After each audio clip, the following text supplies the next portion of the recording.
మానవ విశ్వాసం సన్నగిల్లినప్పుడు పరలోకాన్ని కదిలించే రహస్యం. సహోదరులారా, మీ విశ్వాసమంతా ఆవిరైపోయేంత వరకు మీరెప్పుడైనా ప్రార్థించారా? మీకు తెలిసినదంతా చేశారు. మీకు గుర్తున్న ప్రతి వాక్యాన్ని ఎత్తిపట్టి ప్రార్థించారు. ఉపవాసం ఉన్నారు, కన్నీళ్లు కార్చారు, దేవుని బ్రతిమిలాడారు. ఆ తర్వాత ఒక అడ్డగోడను ఢీకొట్టారు. అప్పుడు పరలోకం వైపు చూసి, ప్రభువా, నేను ఇక ముందుకు వెళ్ళలేను, నాకున్న విశ్వాసాన్నంతా ఉపయోగించాను, నేను ఆగిపోయి వేచి చూడడం తప్ప ఇక మరి ఏమీ చేయలేను అని మీరు ఎప్పుడైనా అనుకున్నారా? పూర్తిగా మతిస్థిమితం కోల్పోయి పడి ఉన్న ఒక యువ తల్లి గదిలోనికి నేను వెళ్ళిన రోజు మరియు నా విశ్వాసం పూర్తిగా అడుగంటిన రోజు గురించి మీకు చెప్పాలనుకుంటున్నాను. ఆ తర్వాత జరిగిన సంఘటన పర్వతాలను కదిలించే విశ్వాసాన్ని, మీరు అర్థం చేసుకునే విధానాన్ని పూర్తిగా మార్చివేస్తుంది. ఆ కథ చెప్పే ముందు ప్రతిదీ మార్చివేసే హెబ్రీలకు రాసిన పత్రిక 11వ అధ్యాయం 6వ వచనంలోని విషయాన్ని మీకు చూపిస్తాను. విశ్వాసము లేకుండా దేవునికి ఇష్టుడై ఉండుట అసాధ్యము. దేవుని యొద్దకు వచ్చువాడు ఆయన ఉన్నాడనియు తన్ను వెదుకువారికి ఫలము దయచేయువాడనియు నమ్మవలెను గదా. సహోదరులారా, దేవుని నిధులను పొందుకోవడానికి ఒకే ఒక మార్గం ఉందని నేను నమ్ముతూ ఉన్నాను. ఆ మార్గమే విశ్వాసం. కేవలం విశ్వాసం ద్వారానే మనం దేవుని లక్షణాలను తెలుసుకొని ఆయన వాగ్దానాలలో పాలివారము అవుతాము. దేవుని వాగ్దానాలన్నీ కూడా విశ్వసించు వారికి అవును మరియు ఆమెన్ అయి ఉన్నాయి. విశ్వాసంలో 2 రకాలు. అయితే చాలామంది క్రైస్తవులకు అర్థము కాని విషయం ఒకటుంది. విశ్వాసంలో 2 రకాలున్నాయి. ఆ వ్యత్యాసం తెలియనంత వరకు మీరు ఎప్పుడూ ఆ అడ్డుగోడను ఢీకొడుతూనే ఉంటారు. దేవుడు తన కృప అనే తెరచిన ద్వారం గుండా మనం ఆయన యొద్దకు రావాలని కోరుకుంటూ ఉన్నారు. ఒక అందమైన మార్గం సిద్ధం చేయబడింది. ఆయన పరిశుద్ధులందరూ ఆ మార్గం ద్వారా ప్రవేశించి విశ్రాంతి పొందవచ్చు. నీతిమంతుడు విశ్వాస మూలముగా జీవిస్తాడని దేవుడు నిర్ణయించాడు. క్రీస్తు యేసు అనే బండపై ఆధారపడకుండా చేసేది అంతా కూడా వైఫల్యమే అని నేను భావిస్తూ ఉన్నాను. ఆయనే మార్గము, సత్యము మరియు జీవము. మీకు ఒక ఆసక్తికరమైన విషయాన్ని చూపిస్తాను. అపోస్తుల కార్యాల గ్రంథము 12వ అధ్యాయంలో పేతురు చెరసాల నుండి బయటకు రావాలని రాత్రంతా ప్రార్థిస్తున్న సంఘాన్ని నేను చూస్తూ ఉన్నాను. వారికి ఆసక్తి ఉంది. అవును, ఎంతో ఆసక్తి ఉంది. వారు ఎడతెగక ప్రార్థనలో గడిపారు. అది మెచ్చుకోదగినదే సహోదరీ సహోదరులారా. కానీ వారి విశ్వాసం అంత అద్భుతమైన జవాబుకు సరిపోలేదు. ఏం జరిగిందో వినండి. తలుపు తట్టినప్పుడు చిన్నారి రోదె వెళ్ళి పలకరించింది. పేతురు స్వరం వినగానే ఆమె సంతోషంతో వెనక్కి పరిగెత్తుకుంటూ వచ్చి పేతురు గుమ్మం దగ్గర నిలబడి ఉన్నాడు అని చెప్పింది. అప్పుడు ఆ ప్రార్థనా వీరులందరూ ఏమన్నారు? నీకు పిచ్చి పట్టింది, అది నిజం కాదు. మీరు దీన్ని నమ్మగలరా? వారు పేతురు విడుదల కోసం ప్రార్థిస్తూ ఉన్నారు. కానీ జవాబు వచ్చినప్పుడు వారు దానిని నమ్మలేకపోయారు. అది నిజమైన విశ్వాసం లేని మతపరమైన చర్య మాత్రమే. ఇక్కడ మరొక ఉదాహరణ ఉంది. జకారియా మరియు ఎలిజబెతు ఖచ్చితంగా ఒక కుమారుడిని కోరుకుంటూ ఉన్నారు. కానీ గాబ్రియేలు దూత వచ్చి జకారియాతో అతనికి ఒక కుమారుడు పుడతాడని చెప్పినప్పుడు కూడా అతను అవిశ్వాసంతో నిండిపోయాడు. అప్పుడు లూకాసు వార్త 1వ అధ్యాయం 20వ వచనంలో దూత ఇలా అన్నాడు, ఇదిగో నా మాటలు నమ్మలేదు గనుక ఈ కార్యములు జరుగు దినము వరకు నీవు మాట్లాడక మౌనివై ఉందువు. అయితే మరియను చూడండి. దేవునికి మహిమ కలుగునుగాక. అసాధ్యమైన సందేశంతో దూత ఆమె దగ్గరకు వచ్చినప్పుడు 1వ అధ్యాయం 38వ వచనంలో ఇలా అంది, నీ మాట చొప్పున నాకు జరుగునుగాక. అది దేవుని చిత్తానికి ఆమె చెప్పిన ఆమెన్. సంగమా, దేవుడు మన జీవితాల్లో ఒక ఆమెన్ ఉండాలని కోరుకుంటూ ఉన్నారు. అంతర్గతమైన ఆమెన్, కదిలించే శక్తివంతమైన ఆమెన్. దేవుడు పలికాడు కాబట్టి అది అలాగే జరుగుతుంది. మరోలా జరగడం అసాధ్యం అని చెప్పే దేవుని చేత ప్రేరేపించబడిన పదమే ఆమెన్. హానోకు సాక్ష్యం మరియు అతీంద్రియ నడక. ఇప్పుడు నేను మిమ్మల్ని ఆశ్చర్యపరిచే ఒక విషయాన్ని చూపిస్తాను. హెబ్రీలకు రాసిన పత్రిక 11వ అధ్యాయం 5వ వచనం ఇలా చెబుతోంది. విశ్వాసమును బట్టి హానోకు మరణము చూడకుండానట్లు కొనిపోబడెను. దేవుడు అతన్ని కొనిపోయాను గనుక అతడు కనబడలేదు. అతడు కొనిపోబడక మునుపు దేవునికి ఇష్టుడై ఉండినని సాక్ష్యము పొందెను. నేను స్వీడన్లో ఉన్నప్పుడు జరిగిన ఒక విషయాన్ని మీకు చెప్పాలి. 1-2 ప్రసంగాల తర్వాత నాయకులు నన్ను పక్కకు పిలిచారు. వారు మీ గురించి మేము చాలా వింతైన విషయాలు విన్నాము, అవి నిజమో కాదో తెలుసుకోవాలి అనుకుంటున్నాము. దేవుడు మీతో ఉన్నాడని, దేవుడు పనిచేస్తూ ఉన్నాడని మేము చూడగలం. ఇది స్వీడన్కు గొప్ప ఆశీర్వాదం అవుతుందని మాకు తెలుసు అన్నారు. నేను సరే ఏమిటది అని అడిగాను. వారు మీకు పునరుద్ధాన శరీరం ఉందని మీరు బోధిస్తారని మేము నమ్మకమైన వ్యక్తుల ద్వారా విన్నాము అని అన్నారు. ఇప్పుడు నేను వారితో ఏం చెప్పానో వినండి, ఎందుకంటే ఇది ముఖ్యం. నేను ఇలా అన్నాను, నా వ్యక్తిగత నమ్మకాలు ఏమిటో మీకు చెబుతాను. ఒకవేళ నాకు హానోకు సాక్ష్యం ఉంటే నేను ఇక్కడ నుండి వెళ్ళిపోయి ఉంటాను. తాను దేవునికి ఇష్టుడై ఉన్నానన్న సాక్ష్యం హానోకుకు దొరికిన మరుక్షణమే అతడు కొనిపోబడ్డాడని నేను నమ్ముతూ ఉన్నాను. మీరు ఆమెన్ చెప్పగలరా? పరలోకానికి కొనిపోబడడం అనేది దేవుని మనసులో ఉంటుంది. అయితే గుర్తుంచుకోండి, ఈ ఆరోహణ అనేది విచిత్రమైన విధేయత మరియు దేవునికి ఇష్టమైన నడక మార్గంలో వస్తుంది. హానోకు విషయంలో ఇదే నిజం. ఆత్మలో దేవునితో కలిసి నడుస్తూ, ఆయనతో సహవాసం చేస్తూ, ఆయన దైవిక చిరునవ్వు కింద మనం జీవించాలని నేను నమ్ముతూ ఉన్నాను. ఈ దశలో ఒక ప్రక్రియ ఉంది. ప్రియులారా, హానోకు దేవునితో నడిచాడు. దేవునితో అంత సన్నిహిత సంబంధం ఏర్పాటు చేసుకొని నమ్ముతూ ఆయనను చూస్తూ ఉండడం వలన భూమిపై పరిస్థితులు కదిలి అతడు పరలోకం వైపు కదలడం ప్రారంభించాడు. చివరికి అతను ఇక ఏమాత్రం ఆగడం సాధ్యం కాలేదు. ఓ హల్లెలూయా! అతడు నేరుగా మహిమలోనికి నడుచుకుంటూ వెళ్ళిపోయాడు. కానీ ఇప్పుడు లాంగ్షైర్లో ఏమి జరిగిందో ఇప్పుడు నేను మీకు చెప్తాను. నేను మీకు బోధించేవన్నీ కూడా నాకు ఇక్కడే వాస్తవంగా అనుభవాలుగా జరిగాయి. నేను కొంతమంది రోగులను చూడడానికి వెళ్తూ ఉన్నప్పుడు ఒక ఇంట్లోనికి తీసుకుని వెళ్ళబడ్డాను. అక్కడ ఒక యువతి మంచం మీద పడుకుని ఉంది. చాలా నిస్సహాయకరమైన పరిస్థితి. ఆమె మతి స్థిమితం కోల్పోయింది. అక్కడ సాతాను సంబంధమైన అనేక విషయాలు వ్యక్తమవుతూ ఉన్నాయి.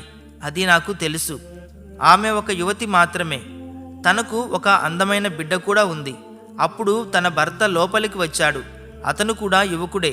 వారి బిడ్డను ఎత్తుకున్నాడు. అతను తన భార్యను ముద్దు పెట్టుకోవడానికి వంగాడు. అతను అలా చేయగానే ఆమె ఒక పిచ్చిదానిలాగా అవతలి వైపుకు విసిరేసింది. అది చూడడం హృదయ విదారకంగా ఉంది. అప్పుడు అతను ఆ బిడ్డను తీసుకొని బిడ్డ పెదాలను తల్లికి అదిమాడు. మళ్ళీ మరో భయంకరమైన ప్రతిచర్య జరిగింది. ఆమెను చూసుకుంటున్న వారిని నేను ఇలా అడిగాను, మీకు సహాయం చేయడానికి ఎవరైనా ఉన్నారా? అప్పుడు వారు చెప్పారు, మేము ప్రతిదీ ప్రయత్నించాము. ఆమె భర్త బాధ మరియు అలసటతో వణుకుతున్న స్వరంతో బయటకు వెళ్ళిపోయాడు. సహాయమా?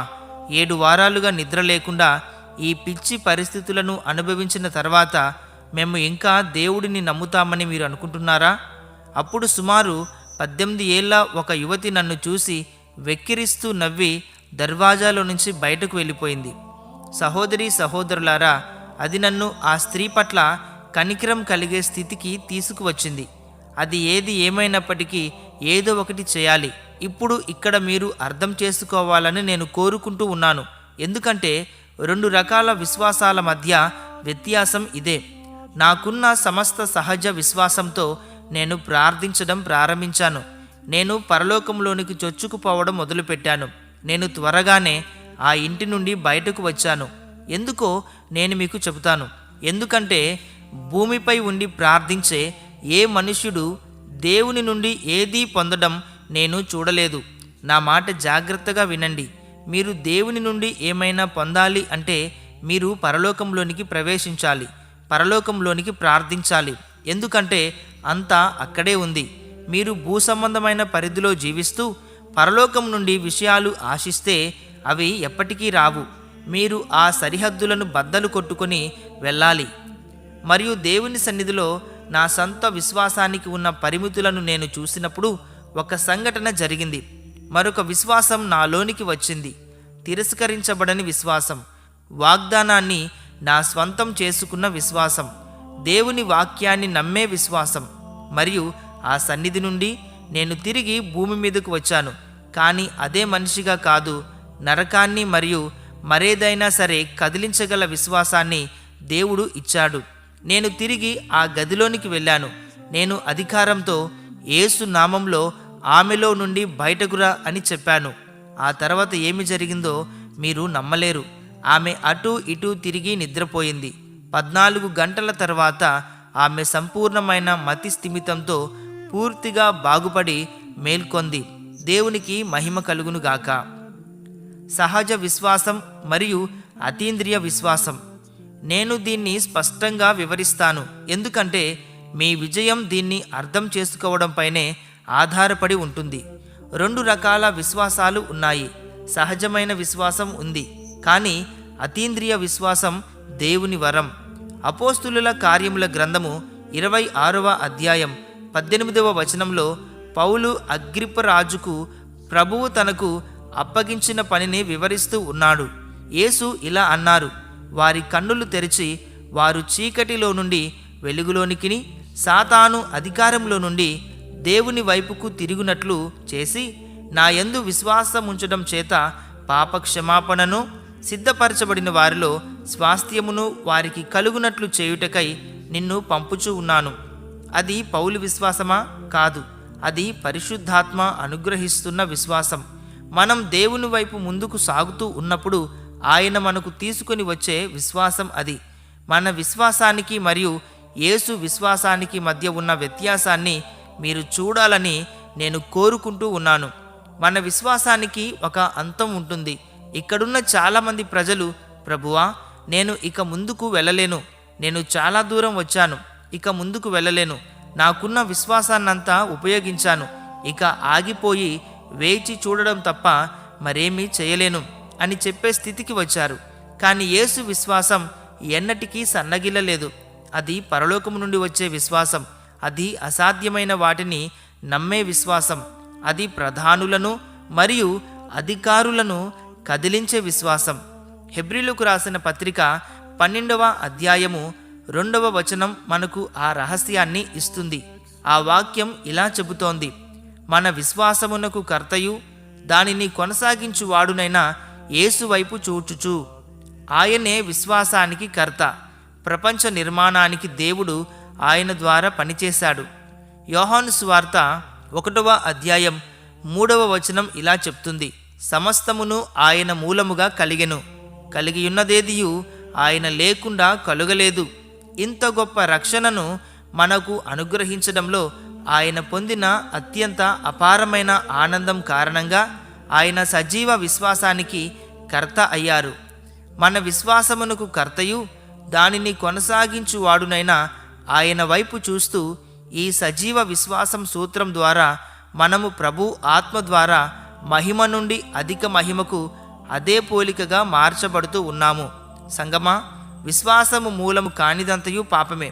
విశ్వాస ప్రణాళిక దేవుని ఆదర్శం మరియు సూత్రం అని మనం చూడాలని దేవుడు కోరుకుంటూ ఉన్నాడు. విశ్వాసం ద్వారా తప్ప మీరు మరే విధంగానూ ఆయనను సంతోషపెట్టలేరు. పరలోకం యొక్క అంతస్తుల్లో ప్రార్థన. ఇప్పుడు చాలామంది క్రైస్తవులు ఎప్పటికీ చేయని ఒక విషయంతో నేను మిమ్మల్ని సవాలు చేయబోతూ ఉన్నాను. చాలామంది విశ్వాసులు తమకున్న కొద్దిపాటి విశ్వాసంతోనే సంతృప్తి చెందుతారు. వారు తమ చిన్న ప్రార్థనలు చేస్తారు, తమ చిన్న ఆశీర్వాదాలను నమ్ముతారు మరియు పర్వతాలను కదిలించే అతీంద్రియ విశ్వాసంలోనికి ఎన్నడూ చొచ్చుకుపోరు.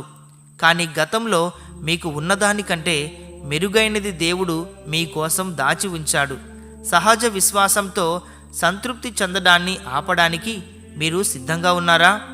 అతీంద్రియ విశ్వాసం కిందకు వచ్చేంత వరకు పరలోకంలోనికి ప్రవేశించడానికి మీరు సిద్ధంగా ఉన్నారా? మీరు చేయాల్సింది ఇక్కడే ఉంది. మీరు దేవుని వాక్యంలోనికి వెళ్ళాలి. నేను నా బైబిల్ తప్ప మరే పుస్తకం చదవలేదని దేవుని ఎదుట చెప్పగలను. కాబట్టి నాకు పుస్తకాల గురించి ఏమీ తెలియదు. మీ ఆత్మకు ఆహారంగా మీ విశ్వాసాన్ని బలపరచడానికి మరియు దేవునిలో మీ స్వభావాన్ని పెంపొందించుకోవడానికి పుస్తకాలకే పుస్తకమైన దానిని, బైబిల్ను పొందడం నాకు ఉత్తమంగా అనిపించింది. తద్వారా మీరు ఎప్పటికప్పుడు మార్చబడుతూ దేవునితో నడవడానికి అర్హులుగా చేయబడతారు. హానోకు నడిచినట్టుగా మీరు దేవునితో నడవాలి. దేవునికి ప్రార్థించడం మాత్రమే కాదు, దేవుని గురించి మాట్లాడడం మాత్రమే కాదు, దేవునితో నడవాలి. దేవునితో ఎంత సన్నిహితంగా, సహకారంగా మరియు స్పర్శను పొందాలి అంటే మీరు పరలోకంలో కదులుతున్నందున భూమిపై పరిస్థితులు కూడా కదలాలి. భూమిపై ప్రార్థిస్తూ పరలోకము నుండి ఆశించడం ఆపండి. మీరు పరలోకంలోనికి ప్రార్థించాలి. మీరు చొచ్చుకుపోవాలి. దేవుని సింహాసనాన్ని తాకే వరకు మరియు అతీంద్రియ విశ్వాసం కిందికి వచ్చే వరకు మీరు ప్రతి పరిమితిని బద్దలు కొట్టుకుని వెళ్ళాలి. 1 కొరింథీయులకు రాసిన పత్రిక 15వ అధ్యాయంలో శరీరం బలహీనమైనదిగా విత్తబడి శక్తిగలదిగా లేపబడడం గురించి మనం చదువుతాము. మనం ఆరోహణ కొరకు ఎదురు చూస్తూ ఉన్నప్పుడు ప్రభువు ఇప్పుడు ఆ శక్తి గురించి మనకు తెలియచేయాలని మరియు ఆ శక్తిలో మనం ఉంచబడాలని కోరుకుంటూ ఉన్నాడని నాకు అనిపిస్తూ ఉంది. తద్వారా మనం బలహీనతలో విత్తబడము. ప్రియులరా, ఆయన సమకూర్చడానికి సిద్ధంగా ఉన్న విశ్వాసం, శక్తి, జీవం మరియు విజయం యొక్క సంపూర్ణతలోనికి రండి. గత విషయాలను మర్చిపోయి క్రీస్తు యేసునందు ఆయన ఉన్నత పిలుపుకు తగిన బహుమానం కోసం ముందుకు సాగండి. హానోకును కొనిపోయిన విశ్వాసాన్ని మీరు కలిగి ఉండగలరు. పేతురు కొరకు చెరసాల తలుపులు తెరిచిన విశ్వాసాన్ని మీరు కలిగి ఉండగలరు. దయ్యాలను పారద్రోలి రోగులను స్వస్థపరిచిన విశ్వాసాన్ని మీరు కూడా కలిగి ఉండగలరు. కానీ సహజ విశ్వాసంతో సరిపెట్టుకోవడం మానివేసి అతీంద్రియ విశ్వాసం దిగివచ్చే వరకు మీరు ముందుకు సాగాలి. సహోదరి సహోదరులారా, ఇప్పటి వరకు మీరు చాలా ఓపికగా ఈ సందేశాన్ని విన్నందుకు మీకు హృదయపూర్వక వందనములు. మీ విశ్వాసంలో నూతనమైన వరవడిక రావడానికి మీరు కోరుకున్నట్లయితే పరలోక విశ్వాసం అని కామెంట్లో టైప్ చేయండి. ఇక్కడ కనిపించే వాట్సాప్ నంబర్ ద్వారా మీరు మమ్మల్ని నేరుగా సంప్రదించవచ్చు. దేవుడు మిమ్మల్ని దీవించునుగాక. ఆమెన్.